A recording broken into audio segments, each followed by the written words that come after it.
अस्सलाम वालेकुम दोस्तों, मैं डॉक्टर अतफर शाह। आप जानते हैं कि कंबाइंड कॉम्पिटिटिव एग्ज़ाम्स के जो रिज़ल्ट्स यानी JKS आम इस तरह में जिसे कहा जाता है, उसके रिज़ल्ट्स कल आए और हमारी जो बेटियां हैं कश्मीर की, उनकी कारकर्दगी बड़ी अच्छी रही। चाहे वो इकरा फ़ारूक भट्ट हो, चाहे वो तस्नीम जी हों, और भी बेटियां जो हैं, उन्होंने काफ़ी जद्दोजहद की है और काफ़ी मेहनत की है और काफ़ी मशक्क़त की है और अपना मेरिट, अपना टैलेंट और अपने हार्ड वर्क की बुनियाद पर वो इस मुश्किल एग्ज़ामिनेशन को क्रॉस करके एक प्रेस्टीजियस सर्विस में दाखिल हुई है। दोस्तों, लेकिन प्रॉब्लम क्या है, जब मीडिया ने इसे कवर किया, ख़ुसूसन जो नया सोशल मीडिया है और नए जर्नलिस्ट्स हैं, मुझे एक भी ऐसा कवरेज नहीं लगा जो प्योरली प्रोफेशनल हो और जिसमें जिस बच्चे की कामयाबी हुई है और जिस बच्चे का मेरिट अच्छा रहा है, जो बच्चा अपने हार्ड वर्क के दम पे कामयाब हुआ है, उस बच्चे का ज़िक्र कम है, लेकिन उस बच्चे की, जिसे कहते हैं ना कि ऑब्जेक्टिफिकेशन ज़्यादा है। उस बच्चे की कामयाबी को टैग्स दिए गए, दर्जी की बेटी, 2 बच्चों की माँ, हाँ, गरीब की बच्ची। तो दोस्तों, इससे हम ना सिर्फ़ उनकी उस मेहनत को डिस्क्रेडिट कर रहे हैं और ये भी दर्शाते हैं कि जो ख़वातीन होती हैं, विमेन होती हैं, उनकी कोई अपनी पहचान नहीं है। वो ये है कि वो उसकी बेटी है, फ़लाँ की बहन है, फ़लाने की बीवी है, उसकी माँ है। बस उनको अपने जो आइडेंटिटी है, उस आइडेंटिटी के हिसाब से उनकी अपनी मेहनत पे, अपनी कारकर्दगी पे आप उनको मुबारकबाद नहीं दे रहे हैं, बल्कि आप पहले ला रहे हैं रिश्तों को। फ़लाँ की बेटी, फ़लाँ की बहन, 2 बच्चों की माँ, यही टैग्स हैं। इनको, इस चीज़ को आप ज़बरदस्ती सेंसेशनलाइज़ कर रहे हैं। और आप देखिए, अगर यही केस मान लीजिए किसी प्रोफ़ेसर की बच्ची हो, तो आप उनके घर जाकर ये कैप्शन तो नहीं बनाते हैं कि प्रोफ़ेसर साहब की बेटी देखो कितना बड़ा मुश्किल था, कामयाब हो गई। वहाँ पे आप सोशल कैपिटल को सामने ले आते हैं कि नहीं, इनका तो होना ही था। लेकिन यहाँ मुश्किल बात थी, मुश्किल बात किसी भी मेरिटोरियस ऐसे एग्ज़ामिनेशन जिसमें सिर्फ़ मेरिट के आधार पे चीज़ें डिसाइड होती हैं, वहाँ पे दोस्तों बीच में रिश्तों को लाना, फ़लाँ की बेटी, फ़लाँ की माँ, फ़लाँ की बीवी, फ़लाँ की ये आइडेंटिटीज़ लाकर हम विमेन को एम्पावर नहीं बल्कि और डिसएम्पावरमेंट करते हैं। इस रिडक्शनिज़्म से, जो रिडक्शनिज़्म, क्योंकि उनकी जो इंडिविजुअल अचीवमेंट्स हैं दोस्तों, हम उनको उनके पर्सनल सर्कमस्टांसेस के साथ जोड़ देते हैं और उनकी जो हार्ड वर्क है, उनका जो टैलेंट है, उसे हम लिटरली ओवरशैडो कर देते हैं। उनकी हार्ड वर्क पे कोई बात नहीं कर रहा है, उनके मेरिट पे कोई बात नहीं कर रहा है, उनको रिश्तों के को जोड़कर मिलाकर उनको बताया जा रहा है कि ये दर्जी की बेटी है। वो दर्जी की बेटी बाद में है, पहले उसकी अपनी भी एक आइडेंटिटी है। वो इकरा फ़ारूक है और इकरा फ़ारूक एक काबिल बच्ची है, टैलेंटेड बच्ची है, मेरिटोरियस बच्ची है, हार्ड वर्किंग बच्ची है, इसलिए कामयाब हुई है। दर्जी की बच्ची है इसलिए कामयाब नहीं हुई है, ये अर्ज़ करना चाहता हूँ। ये जो टैग्स हैं, ये इकरा फ़ारूक या बाकी हमारी सारी बेटियों को, ये उनकी हौसला अफ़ज़ाई नहीं बल्कि हौसला शिकनी है।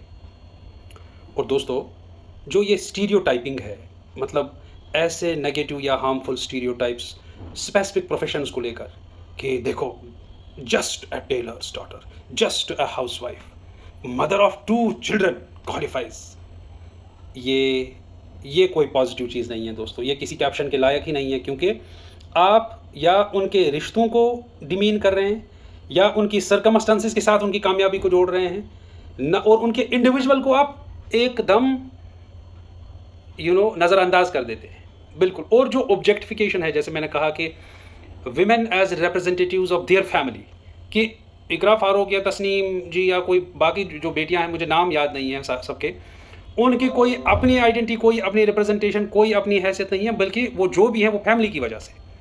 दोस्तों, उनके सोशल कॉन्टेक्स्ट को आप उनकी कामयाबी का ज़िम्मेदार बताते हैं और उनके इंडिविजुअल एफर्ट्स को आप नज़रअंदाज कर देते हैं। और ये जो पैट्रोनाइजेशन है ना विमेन की सक्सेस को लेकर, और इस बात पे हैरानी और सेंसेशनल कैप्शंस बताना कि देखो, दर्जी की बेटी होकर, दर्जी की बेटी में क्या प्रॉब्लम है? दर्जी की बेटी होना कोई गलत बात नहीं है, कोई ऐब वाली बात नहीं है, कोई छोटी बात नहीं है। ऑटो ड्राइवर के बच्चे ने आईएएस कर लिया, ऑटो ड्राइवर का बच्चा आईएएस, एग्ज़ाम ही वैसा है कि जो मेहनत करेगा, जो रात दिन मेहनत करेगा, चाहे वो बाद में ये जज साहब का बेटा हो, प्रोफेसर का बेटा हो, ऑटो ड्राइवर का हो, मजदूर का हो, ये सिर्फ हार्ड वर्क ही तो है, तो वो कर ही लेगा। लिहाजा इसमें हमें और लेबलिंग और पैट्रोनाइजेशन और वो सरप्राइज अपने आप में देखिए इससे क्या होता है, सोशल इनइक्वालिटी को हम फर्दर रेनफोर्स करते हैं जब हम कहते हैं कि दर्जी की बेटी होकर उन्होंने कर दिया, दैट मीन्स दर्जी की बेटी का हक नहीं है, ये दर्जी की बेटी कर ही नहीं सकती। हम ये बाकी बच्चों के लिए हम एक प्रेशर क्रिएट कर रहे हैं जो उस तबके में है, जो उस क्लास में है। हम एक क्लास कंपटीशन की उसमें रॉ खड़ी कर देते हैं कि बाकी जो दर्जी की बच्चियां हैं, बाकी जो लोअर मिडिल क्लास में बच्चे हैं, उन पर एक अनड्यू प्रेशर आ जाता है कि देखो दर्जी के बच्चे ने कर लिया ना, अब लाजमी उनको भी करना है, भले ही उनका इंक्लिनेशन सिविल सर्विसेज की तरह या एडमिनिस्ट्रेशन जॉब्स की तरह हो ही ना, वो रिसर्चर बनना चाहते हो, वो टीचर बनना चाहते हो, वो कुछ और बनना चाहते हो, लेकिन ये दर्जी की बेटी, दो बच्चों की माँ, ऐसे आप एक दूसरे उसमें सेम जो लोग हैं उस आइडेंटिटी के, उन पे आप अनड्यू प्रेशर क्रिएट कर देते हो। और इसमें हैरानी की बात क्या है कि दर्जी की बेटी होना और उसको ऐसे बयान करना, बड़ा चढ़ा के सेंसेशनलाइज, और उसको एक एस्टोनिशमेंट का ज़रिया बताना कि जो उस पर्टिकुलर बैकग्राउंड के लोग हों, शायद हम ये कहना चाहते हैं कि वो कर ही नहीं सकती थी दर्जी की बेटी, और पता नहीं कैसे कर लिया इसने। सिविल सर्विसेज में सब बराबर हैं, वो पेपर सबका सेम होता है, चाहे वहाँ जज साहब की बेटी बैठी हो, एक बड़े बिजनेसमैन की बेटी बैठी हो, अंबानी की भी बेटी उसमें बैठेगी, तो सेम पेपर उन्हें भी फेस करना पड़ेगा, और दर्जी की बेटी को भी करना पड़ेगा, दुकानदार की बेटी को भी करना पड़ेगा, मजदूर की बेटी को भी करना पड़ेगा। लिहाजा इसमें सेंसेशनलाइज ना करें, इससे आप उन बच्चों की जो असल मेहनत है उसको आप डिस्क्रेडिट कर रहे हैं, इससे आप उनके मेरिट को नकार रहे हैं, उनके उस टैलेंट को, उनके हार्ड वर्क को, उनकी इंडिविजुअल एबिलिटीज़ को, उनकी पर्सनल एफर्ट्स को, और आप उनकी सक्सेस को सिर्फ हालात के साथ एट्रीब्यूट करते हैं, जो गलत है, जो डिस्करेजिंग है, जो डिमोरलाइजिंग है, जो विमेन डिसएम्पावरमेंट है, एम्पावरमेंट नहीं। और विमेन की अपनी एक एजेंसी है, why do we deny that? Iqra Farooq अपने आप में एक इंडिविजुअल है, एक कॉम्पिटेंट इंडिविजुअल है। उसमें अब दर्जी की बेटी पहले कैसे आ रहा है, इकरा फारूक बाद में क्यों आ रहा है? इस टैग से मुझे एतराज़ है। कई सारे रिस्पॉन्सिबल हमारे so called journalist, mother of two kids कर ही नहीं सकती कुछ। आपने सब मदर ऑफ टू किड्स को निकम्मा समझा हुआ है क्या? स्टीरियोटाइप किया है मदर होने को। किसी के 2 बच्चे हैं, अब वो नाकारा हो गया, वो कर ही नहीं सकता, और अगर किसी ने कर दिया उसको ऐसा सेंसेशनलाइज करो, नहीं करना चाहिए। दोस्तों, मैं अर्ज़ कर रहा हूँ कि हमें इस किस्म की, जहाँ पे ये जो डिस्ट्रैक्ट हम कर रहे हैं, जो अचीवमेंट है विमेन की, गर्ल्स की, हम उससे डिस्ट्रैक्ट होकर सर्कमस्टेंसेस, हालात, मर्दों को बीच में ला रहे हैं, आइडेंटिटीज़ ला रहे हैं, रिश्ते ला रहे हैं, हालात ला रहे हैं। हम अनरियलिस्टिक एक्सपेक्टेशंस खड़ी कर रहे हैं सिमिलर बैकग्राउंड के लोगों के लिए। जैसे मैंने कहा, हम सोसाइटल बाइसेस और उन लिमिटेशंस को और लेजिटिमाइज़ कर रहे हैं, रेनफोर्स कर रहे हैं। हमें चाहिए क्या? हमें चाहिए हम individual merit, talent, hard work और एफर्ट को रिकॉग्नाइज़ करें। इकरा फारूक दर्जी की बेटी ना हो के जज साहब की भी बेटी होती तो इकरा फारूक को यही रैंकिंग मिलना था। इकरा फारूक दर्जी की बच्ची होकर भी उन्होंने वैली में टॉप किया, और वो बड़े बिल्डर की भी बेटी होती तब भी वो टॉप ही करती। इकरा फारूक का जो वो सेंस ऑफ बीइंग है, सेंस ऑफ इंडिविजुअलिज्म है, उनकी जो अपनी एजेंसी है, उस एजेंसी को सलाम करिए ना, उस एजेंसी को सल्यूट करिए।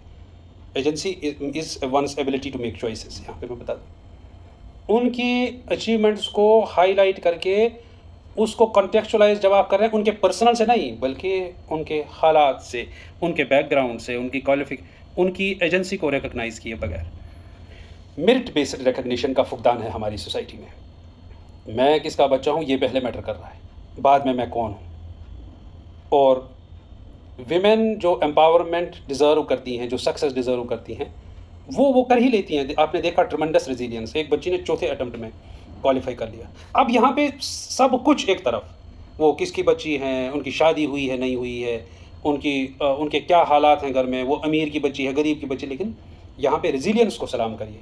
यहाँ पे उसकी पर्सनल एफर्ट्स को, उसके लगातार उस सब्र को, उस परसेवरेंस को, उस लगे रहने को आप ये करिए, रिकॉग्नाइज़ करिए। ये एडवर्सिटी नैरेटिव हम अक्सर चलाते हैं कि देखो दर्जी की बच्ची होकर, इसका मतलब है कि दर्जी की बच्ची का कोई हक ही नहीं बनता, दर्जी की बच्ची कर ही नहीं सकती, मदर ऑफ टू किड्स कर ही नहीं सकती, ऑटो ड्राइवर का बच्चा ऑटो ड्राइवर ही बनेगा। क्या हम ये रीइंफोर्स करना चाहते हैं? ये उसका हक ही नहीं है। हम आज भी डिस्क्रिमिनेटरी हैं, अपने विजन में हम बायस्ड हैं, जजमेंटल हैं। हमें ये लग रहा है कि लोअर मिडिल क्लास से कोई उभर के आ ही नहीं सकता, और जब आए उसे ऐसे उछालते हैं कि इंडिविजुअल का कोई रिकॉग्निशन नहीं, लेकिन सिर्फ बीच में आएगा ये किसका बच्चा है, ये किसका बेटा है, और इसके कितने बच्चे हैं, तब भी इसने किया। आप उस इंडिविजुअल को पहले रिकॉग्नाइज़ करिए। मैंने एक भी ऐसा दोस्तों कवरेज का वीडियो नहीं देखा जिसमें ये नहीं है कि कोई ऐसी बात हो ना बेचारगी वाली बात, कि बेचारी, वो आप उनको एक ना एक विक्टिमहुड की नज़र से देख रहे हैं। आप उनको उस बेचारे में शुमार कर रहे हैं। वो कई सारे दोस्तों ने लिखा था इसमें प्रॉब्लम क्या है? इसमें प्रॉब्लम दोस्तों यही है, अगर हम विमेन की एजेंसी को, उनके एफ़र्ट्स को, उनके टैलेंट को, उनके हार्ड वर्क को होने के बावजूद भी हम रिकॉग्नाइज़ ना करें, एक्नॉलेज ना करें, तो क्या ये ज़्यादती नहीं है? यही तो टॉक्सिक मेंटालिटी है। और टॉक्सिक मेंटालिटी ये भी है कि हम हर बार उनकी अपनी कामयाबी को पहले उनके घरवालों की कामयाबी बताएं और बाद में ये हैरानगी भी ज़ाहिर करें, दर्जी की बेटी ने कर लिया। दर्जी बाय द वे एक बहुत अच्छा प्रोफेशन है और दर्जी की बेटी होना कोई भी बेचारगी वाली बात नहीं है। और जो दर्जी का बच्चा हो, मज़दूर का बच्चा हो, अमीर का बच्चा हो, गरीब का बच्चा हो, as I said civil services सबको एक समान देखता है। सिविल सर्विसेज में ये नहीं है कि दर्जी का बच्चा होगा तो उसके लिए मुश्किल है और किसी अमीर का बच्चा होगा उसके लिए बहुत ईजी है, ऐसा कुछ नहीं है। यहाँ पे एक ही चीज़ मैटर करती है, वो है हार्ड वर्क। उस हार्ड वर्क को देखिए, हमारे बच्चों की, खुसूसन गर्ल्स की, उनकी रेजिलियंस को देखिए, उनके एफ़र्ट्स को देखिए। वो जितने भी हालात से गुज़रती हैं लेकिन अपना उन्होंने गोल नहीं छोड़ा, उसको सलाम करिए।